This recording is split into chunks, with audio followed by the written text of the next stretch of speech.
Hello students, western political thinkers के व्याख्यान की ऑनलाइन श्रृंखला में आज हम थॉमस हॉब्स के बारे में चर्चा करेंगे, जिनका जीवन काल 1588 से 1679 ईसा पूर्व तक हम मानते हैं। थॉमस हॉब्स जो यूनानी विचारक हैं, इनका जन्म या जिनको पश्चिमी विचारकों की श्रृंखला में रखते हैं, इनका जन्म इंग्लैंड में हुआ था। और इनके जन्म के समय इंग्लैंड पर स्पेन के आर्मेडा के आक्रमण का जो भय पूरे सर्व निवासियों में व्याप्त था, उसके परिणाम स्वरूप इनका जन्म समय से पूर्व हो गया। इसलिए एक उक्ति स्वयं आगे हॉब्स ने अपने विचारों में प्रकट की है कि वह खुद और वह जुड़वा बच्चों की तरह साथ साथ पैदा हुए हैं। हॉब्स के पिता पादरी थे और छोटे वर्ष में ही उन्होंने काफ़ी भाषाओं का अध्ययन उन्होंने कर लिया था। हॉब्स का जो समय है या हॉब्स का जो रेस्टोरेशन पीरियड जो समय के हम लोग मान रहे हैं, उस समय हॉब्स को एक इंटेलेक्चुअल जायंट के नाम से जाना जाता था। वो एक बौद्धिक शेर की उनको में उनकी ख्याति थी। और उनकी जो रचनाएं थी, जो प्रमुख दो रचनाओं के हम जो जिक्र करेंगे, वो हैं डी सीवे और लेवायथन। और ये लेवायथन में के साथ साथ उन्होंने गणित, भौतिक के विषयों, इतिहास पर भी और कुछ साहित्य पर भी उन्होंने निबंध लिखे। 1651 में जो हॉब्स ने अपनी जो रचना लिखी है लेवायथन, वो बहुत ही जल्दी प्रचलन में आई या उसकी बहुत ज़्यादा ख्याति फैलने लगी। और उनकी जो पुस्तक है लेवायथन, उसका शाब्दिक अर्थ तिमिंगल एक समुद्री राक्षस की भांति वह हॉब्स उसको चरित्र उसका बनाता है। और वो कहता है कि वे एक ऐसे शक्तिशाली नश्वर दैत्य के रूप में वो उसको परिभाषित करता है, जो राज्य में एकमात्र शक्ति होगा, जिसके एक हाथ में तलवार और दूसरे हाथ में धार्मिक डंडे उसने उसके रूप में उसकी व्याख्या की है। तो अगर हम जब हॉब्स के राजनीतिक विचारों को देखते हैं, तो हम देखते हैं कि हॉब्स राजा के दैवीय सिद्धांतों का समर्थक नहीं है, जिसके आधार पर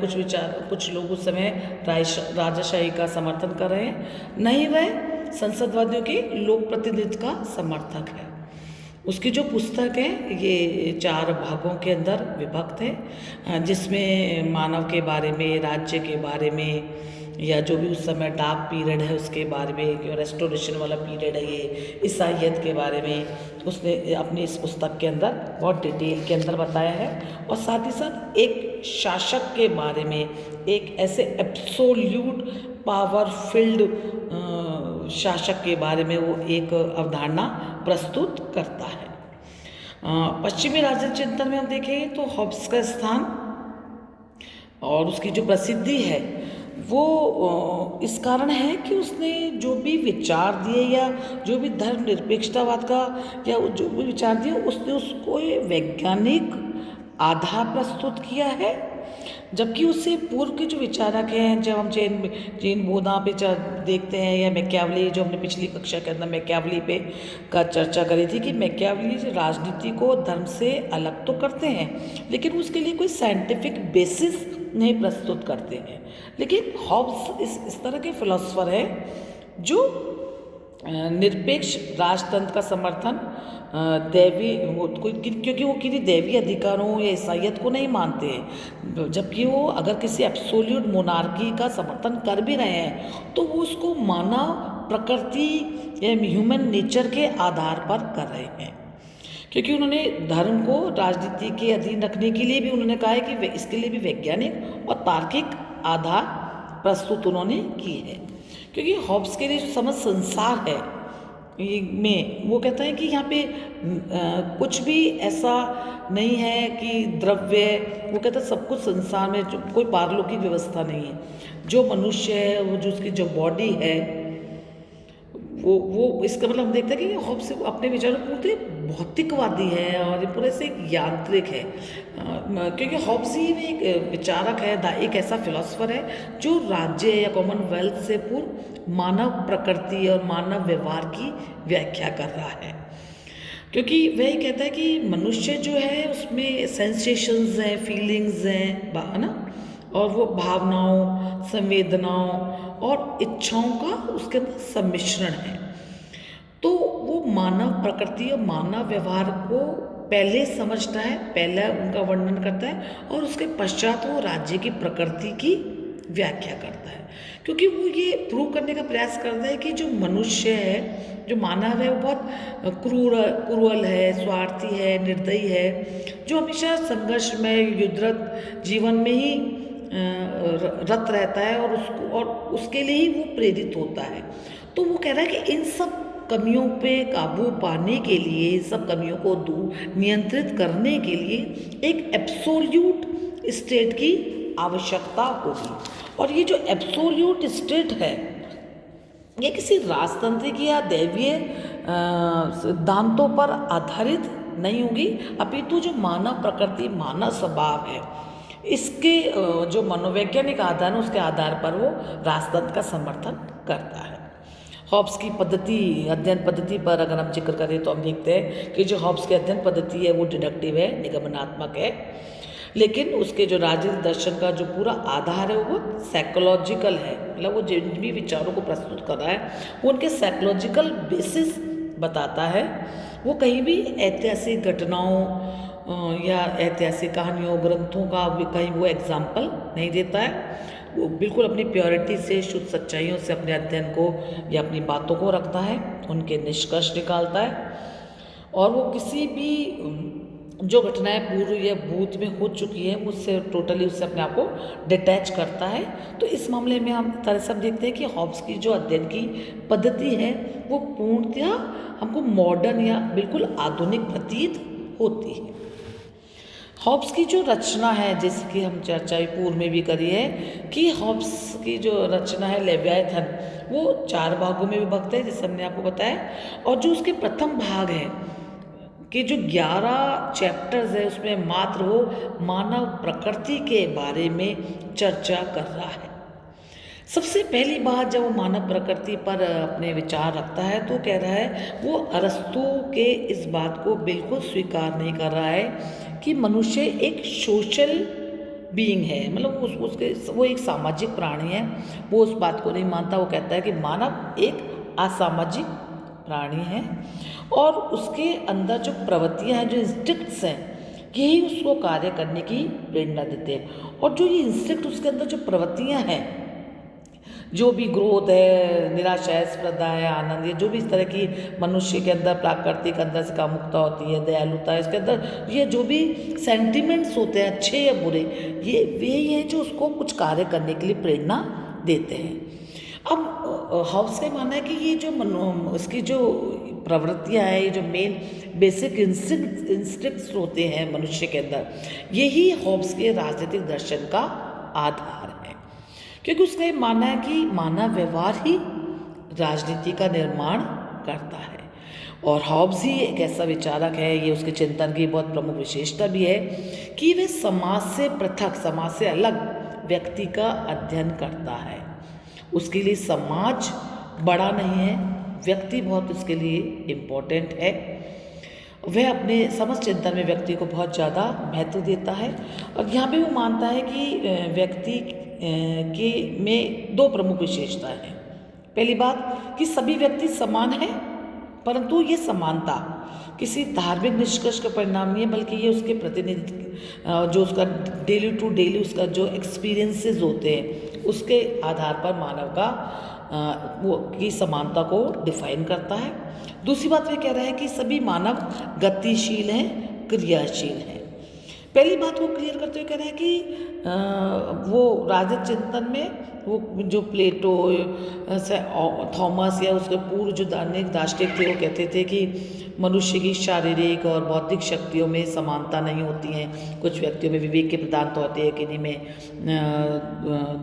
शुद्धा की प्रधानता होती है, किन्हीं में साहस की प्रधानता होती है। लेकिन हॉब्स का मानना है कि मनुष्य शारीरिक और मानसिक शक्तियों में समान होते हैं और वो जो उसके अंदर के इंस्टिंक्ट्स हैं, उसमें जो छल है, कपट है, गुटबंदी है, समझौता है, यही उसके अंदर वेरिएशन पैदा करते हैं, जबकि बेसिकली शारीरिक और मानसिक शक्तियों में उसके अंदर समानता होती है। यहाँ पे हॉब्स एक बात कहता है कि प्रत्येक मनुष्य उसके अंदर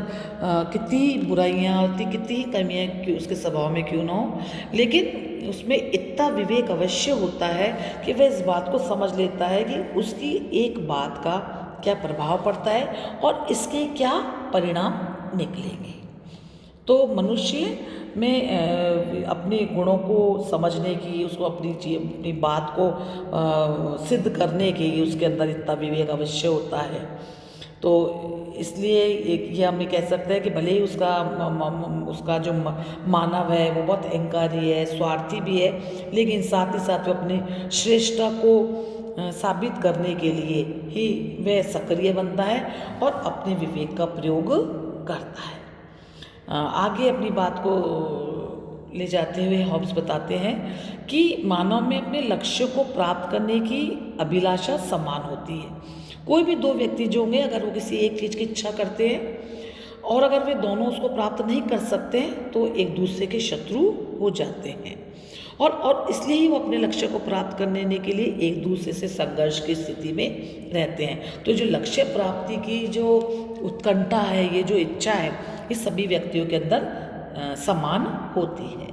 नेक्स्ट बात वो अपने मानव स्वभाव को बताते हुए कहते हैं कि संघर्ष स्वाभाविक एक नेचुरल मतलब चीज़ है, इसको हम अवॉइड नहीं कर सकते हैं, क्योंकि लक्ष्यों की प्राप्ति के लिए मनुष्य हमेशा से ही निरंतर संघर्ष की स्थिति में है और वो हमेशा निरंतर संघर्ष में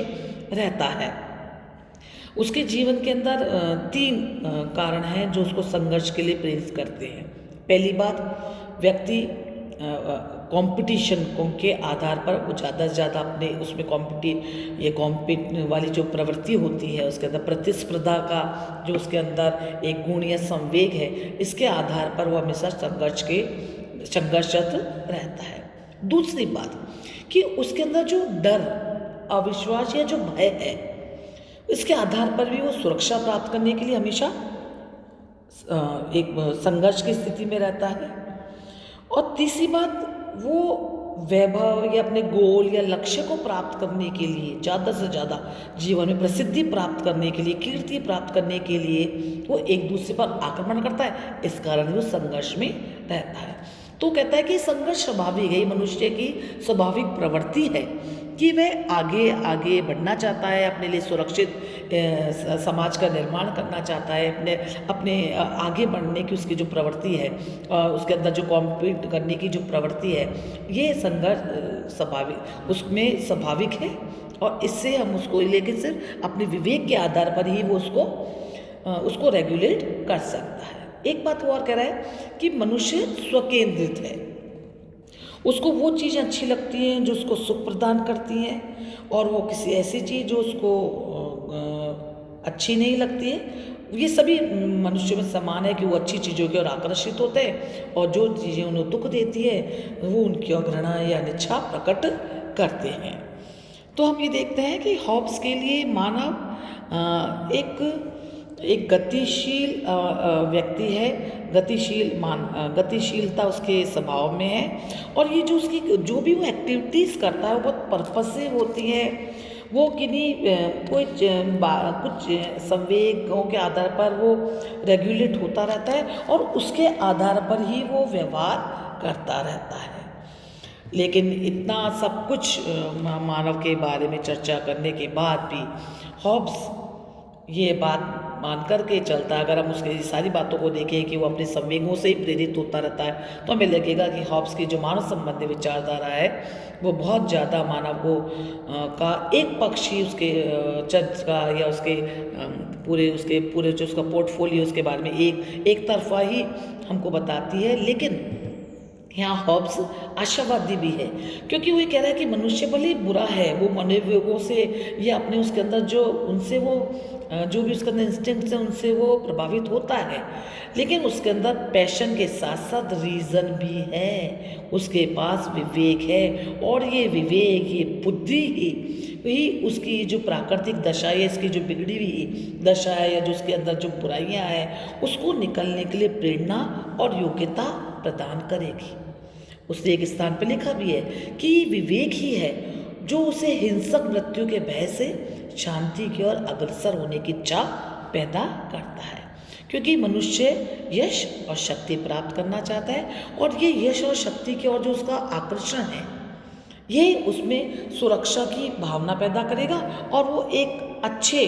समाज, एक अच्छे राज्य के अंदर होगा, और उसके आधार पर वो आगे जीवन के अंदर बढ़ सकेगा। Thank you.